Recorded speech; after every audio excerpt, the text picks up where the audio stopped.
Hi everyone, this is Faisal And this is Adi. and welcome to our podcast, A&F Podcast, where we talk about anything arts and entertainment. Yes, and sometimes politics. For this episode, where I am looking at interviewing Adi about his script, Live. Yes, it's titled Live, as in Live. I know a lot of times people when they see the word live, Live, they will pronounce it as live, but actually what I intended for the script is for it to be called live because of like this duality and the play of word between Live and Leave.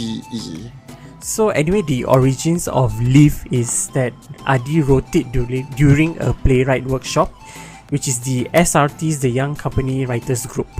So, moving to the first question, right, Adi? So, how did this story come about and what was the inspiration?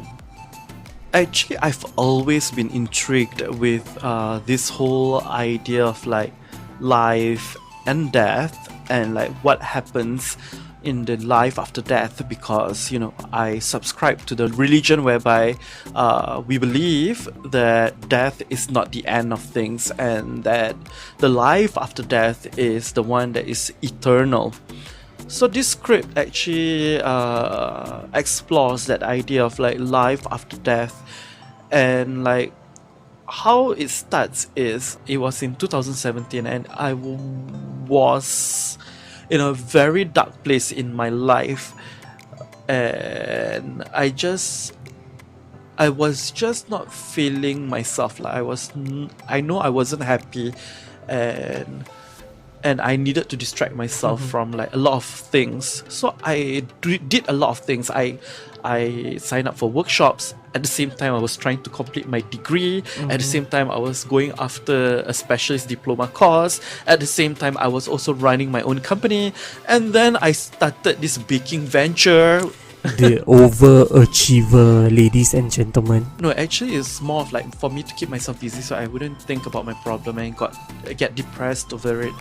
So obviously, with so many things running in my life, I just don't have the time and the capacity to actually plan out like how I want to write the script. And it just happened quite magically or quite miraculously. I remember on that day, we have to prepare the script, right, for the young company actors to actually come together and read through the script. So on that day where they're supposed to come together and read the script, I still did not have a script. I remember But you had the idea. I didn't even have an idea. I know I wanted to write about death involving a child, but I don't know how to go about it yet. I remember the read was supposed to be at 7:30. At 12 p.m, I actually dragged myself down to school, which is Unisim at that point of time. Then I sat down on one of the tables, and I remember feeling very tired. So when I switched on my laptop, I was literally hit banging in front of the laptop, and I remember just trying to push my fingers to type something out. I don't know what happened because I know I was like in between conscious, subconscious, but I know I didn't consciously plan on what to write. What I knew was at the end of the 3 hours, I have typed out like 12 pages of script. And then by that time, it was already time for me to pack up to print out the script so that I can leave and make my way down to the venue and give the script to the actors for them to do the script read. And even then, when I was printing it out, I didn't know what I just wrote. When I was in the cab, I was too tired to even read through. I fell asleep in the cab, to the point that the cab driver actually had to wake me up once I arrived at the destination. Maybe you had like a out of body experience when you wrote it, Probably. Like, when you wrote it, because your brain works faster than how you type. So maybe this out of body experience allowed you to miraculously, your brain and your fingers work concurrently very quickly. Could be. Yeah. It's possible. So at that point of time, I only knew what I wrote about after I heard the actors read out the script. So I was like, oh my god, I wrote that. After the dramatized reading, like they were saying, like the script has a good plot, a good premise, and I should develop it. I wanted to work on something, but because I was still in a very dark place in my life, and I didn't manage to actually do anything with the script.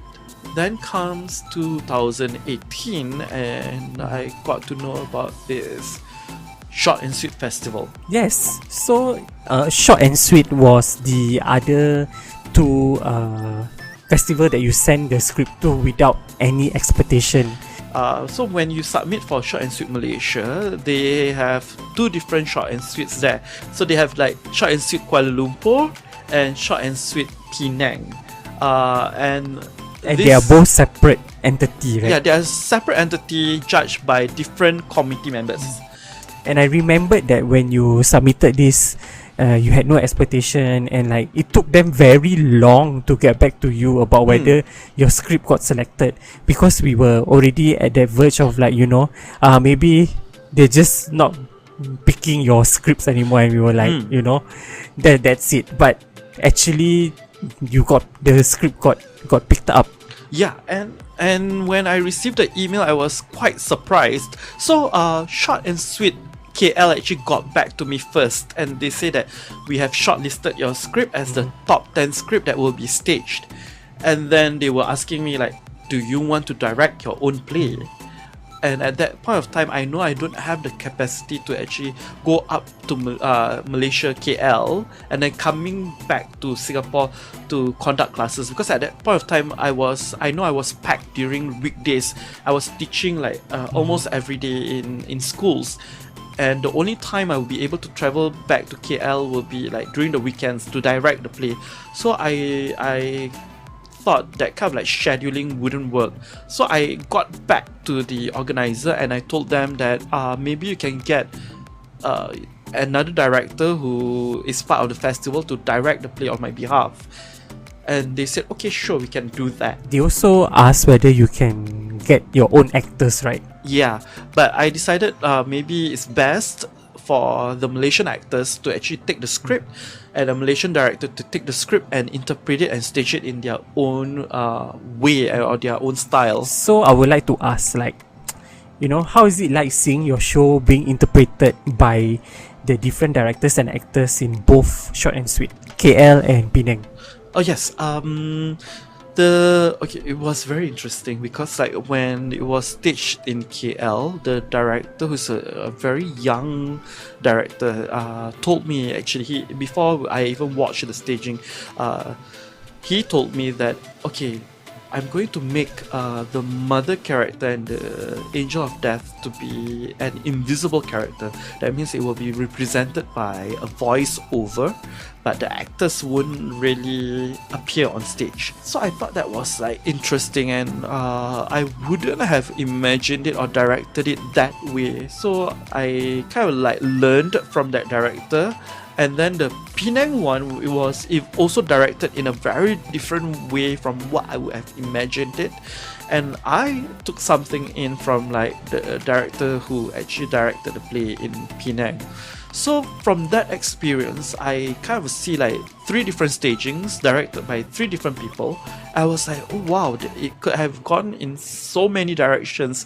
And I just thought it would be interesting to see if I would direct it any different from any of these directors. And that's when we had the 4th staging, which is the Lit Festival at LaSalle. Yes, the Lit Festival at LaSalle. The format is like a competition, and somehow we were picked by the judges to win the 3rd prize.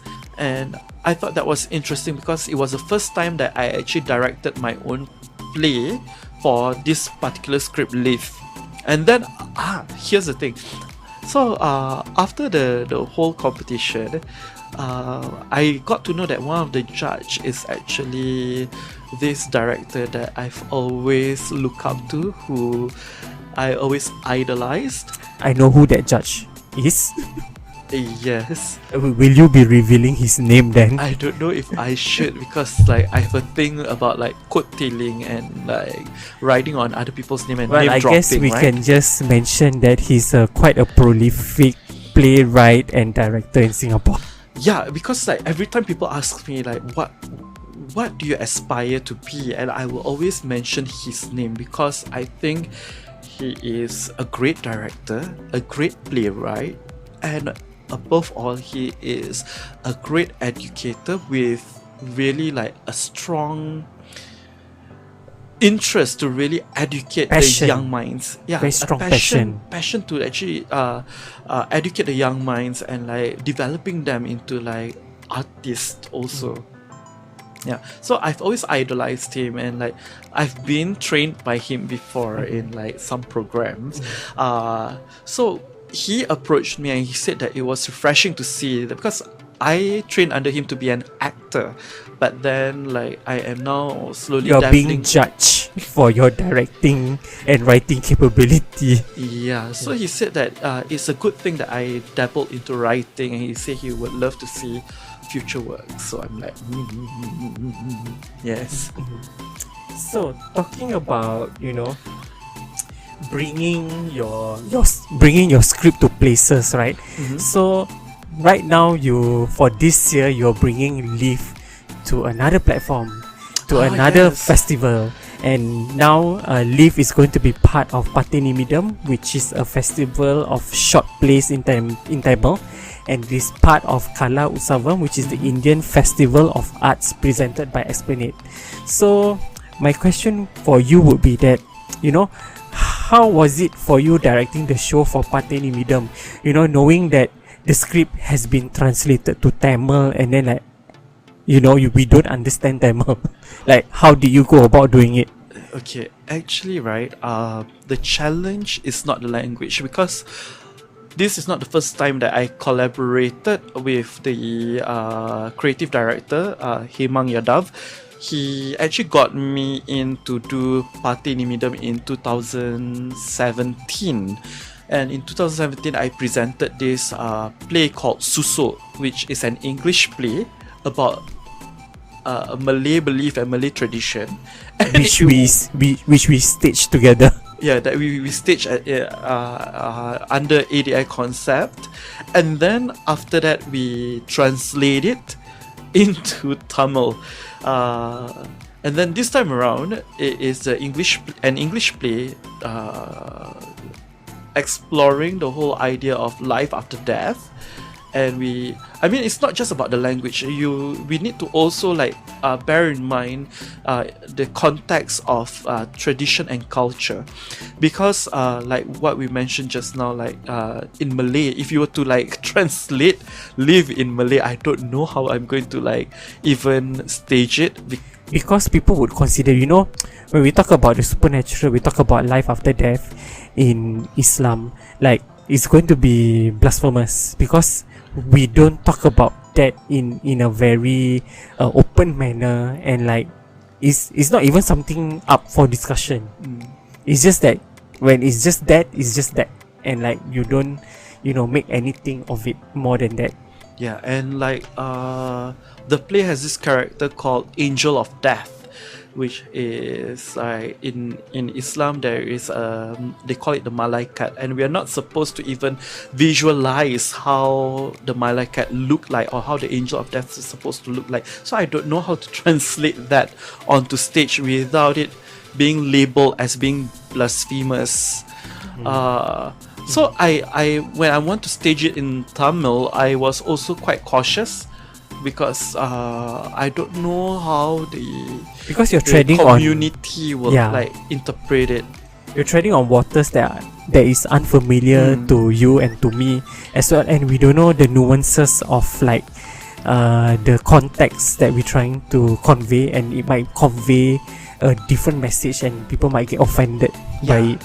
And I'm very blessed to be working with such bright, talented actors who are always very giving in the sense that they are always in every rehearsal sessions, they will always be educating me on like different stuff, and there are always things that I can learn about the culture itself. So it's not just about language, but it's about the culture. So that is more of a challenge for me, to understand the culture and blending my story to gel with the community that is a little bit foreign to me in culture wise. Language wise, I think it wasn't much of a barrier to me. The other challenge comes in the form of like the I know. format. Yes. So this time around, Patini Bidam is going to be presented in a digital platform. So it's a digital showcase. Everything is going to be filmed and it's going to be debut on a platform, online platform for everyone to see, right? So Yes. So what kind of that is a new challenge for you this time, because previously you get to direct on stage. So how different is it for you now that you have to direct your own show translated to Tamil, and now it's going to be, you know, film? And how do you overcome that? Like, as a director now, you can't direct on stage, but you have to see what kind of frames, what kind of, you know, motion you want, and what kind of blocking, like what kind, how was it for you? Well, it's a new experience, and I've learned a lot from it also lah. Prior to this, I have digitalized like a couple of like 30 minutes show, and I know for a matter of fact that it takes a long time. Like we have like usually it will take about 4 hours or so to just digitalize a 30-minute program. So when we were told that we were only given 2 hours to digitalize like this 10-minute play, we were like, okay, that's definitely not enough time. It's a challenge. I think people don't realize that, you know, you may be doing a 10-minute play, but that 10-minute takes a lot of effort because there's a lot of things going on. You have to take note of your lighting, you have to take note of your blocking, your angles. The cameraman needs to know, he needs to, you know, pan left, pan right, and then like there's always a lot of retakes. So that 10-minute, you know, could take 4 hours to film. Actually, the whole bulk of the time was spent on like shifting sets, shifting the equipment so that we can shift the focus of like the camera angles and like capture the whole play from a different side or different angle. Yeah. But the good thing about it is that your play happens in just one room. There's no like scene set change. Yeah. It happens in the same room throughout the 10 minutes. Correct. Because I dabble in both film and stage, right? So I kind of foresee this happening whereby we have time constraint and we don't have enough time to complete the whole recording process. So I try on my part as best as I could, like direct it in a way that there's not much change in terms of like blockings by the actors. So the actors actually don't move around much.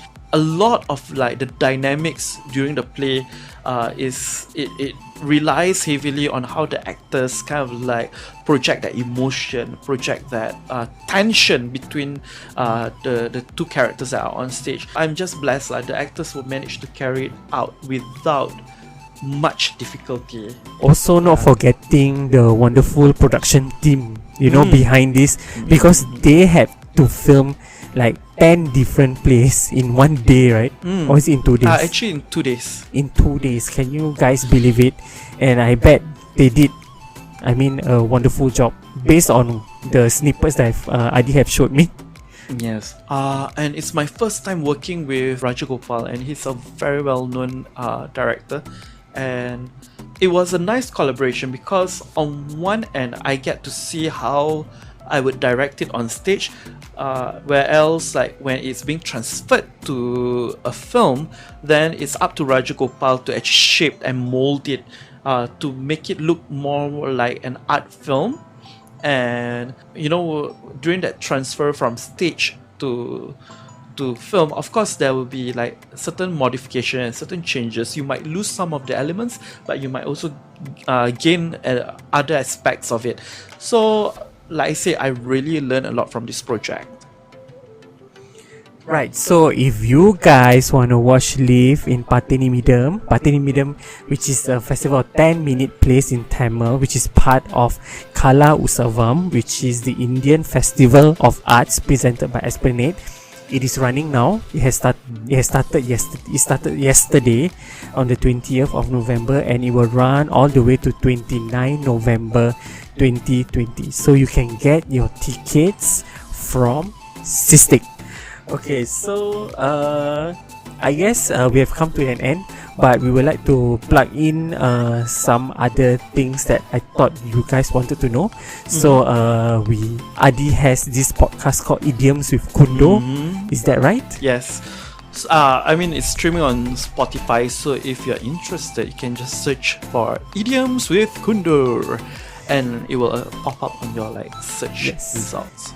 So thank you guys for listening to our podcast today, and I guess this is goodbye, and we'll catch up soon. Yeah. Bye bye.